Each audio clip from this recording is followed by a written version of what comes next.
Góðan daginn. Þá ætlum við að kíkja aðeins á canva.com en þar hægt að búa til alls konar myndir og alls konar auglýsingarefni, kennsluefni og eiginlega bara hvað sem manni dettur í hug á mjög auðveldan hátt. Hér eru allar stærðir fyrirfram tilbúnar þannig maður þarf ekkert að hugsa hvaða stærð maður þarf að nota, til dæmis sem maður er að gera plaggat sem maður ætlar að nota í kynningu. Fyrsta skipti sem maður fer inn á Canva, þetta er semst bara canva.com og fyrsta skipti sem maður fer inn í það, þá fer maður hérna inn í sign-upið og þá býður hún upp á 3 leiðir til að skrá sig. Það er annarkvort með Google, það er með Facebook eða með e-mail. Þetta er ókeypis aðgangur og þið verða að passa þegar þið skráið ykkur inn að þið veljið free account eða hvernig sem það er orðað. Þetta er aldrei langt síðan ég fór inn í þetta í fyrsta skipti.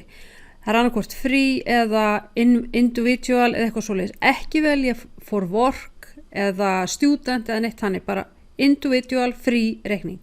Ég er þegar með reikning þannig að ég logga mig bara inn og ég logga mig inn með Facebook. Þið ráðið hvað aðferð þið notið. Hér er sem sagt heimasvæðið fyrir, það lítur svona út. Það er skipt hérna í ákveðna hluta, það er efsta línan, það er hérna alls konar dót sem ég ætla aðeins að renna yfir. Hér lengst til hægri getið þið sett myndina af ykkur. Ef maður smellir á þetta hérna þá getur maður farið inn í account settings.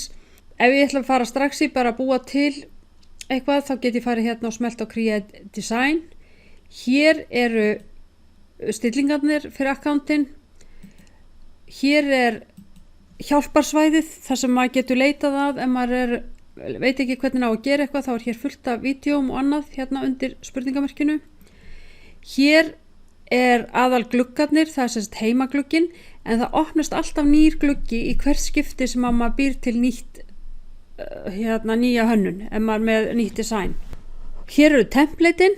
Það er hérna fullt af templateum, það er social media, það er personal, það er business, það er fyrir marketing, fyrir education, menntun og það er það sem er svona kannski í tísku hverju sinni. Þetta eru templatein.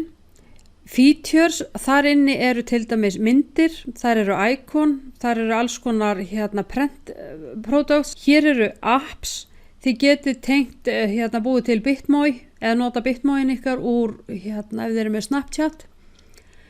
Hér er meira, þarna getur maður alls konar skoða, það er vídeo, það er Teams og það er graphs og charts og ef maður ætlar að downloada fyrir Canva fyrir Maca, fyrir Windows, fyrir Android og for iOS. Og það er líka hægt að vera með þetta í símanum.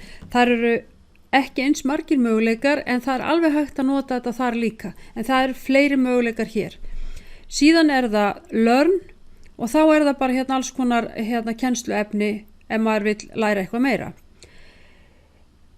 Hér ætla ég bara að byrja ef ég ætla að fara að gera til dæmis. Við skulum bara horfa á það að ég ætla að búa mér til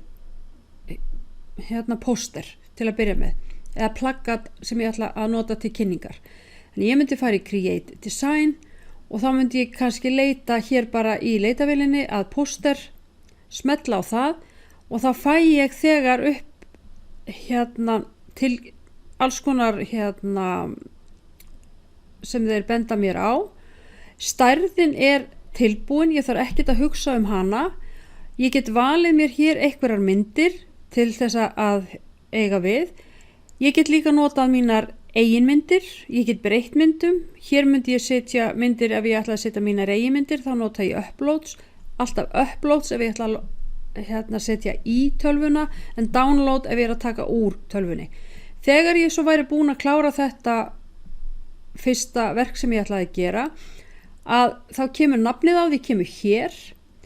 Hér kemur ef ég ætla að senda það eitthvað annað eða gera share. Ef ég smetla á það þá leifur mér nú ekki neitt núna því ég er ekkert búin að ég þarf að senda eitthvað e-mail eða eitthvað. Hér er download og það er það sem ég læt nemendur mína flest að gera. Ég læt þau downloada og setja inn á innu og það er suggested PDF print af því þetta er póster og ég myndi breyta því hér í X-inu en hún segir náttúrulega hér your design is empty og ég get ekki gert neitt eða breytt neinu af því ég er bara með autt blað hér. Hér lengst til hliðar að hér get ég gert sem sagt download, share link, ég get sendið þetta beint inn á Facebook eða Twitter eða Instagram, Dropboxið mitt. Þannig það eru ýmsir möguleikar og við munum fara í þá í öðru vídeo. Þetta bara hvernig þið eigi að logga ykkur inn og hvernig þið myndu til dæmis byrja að gera plakat. En það síðan í öðru vídeo sem við förum yfir það. Ok, takk fyrir.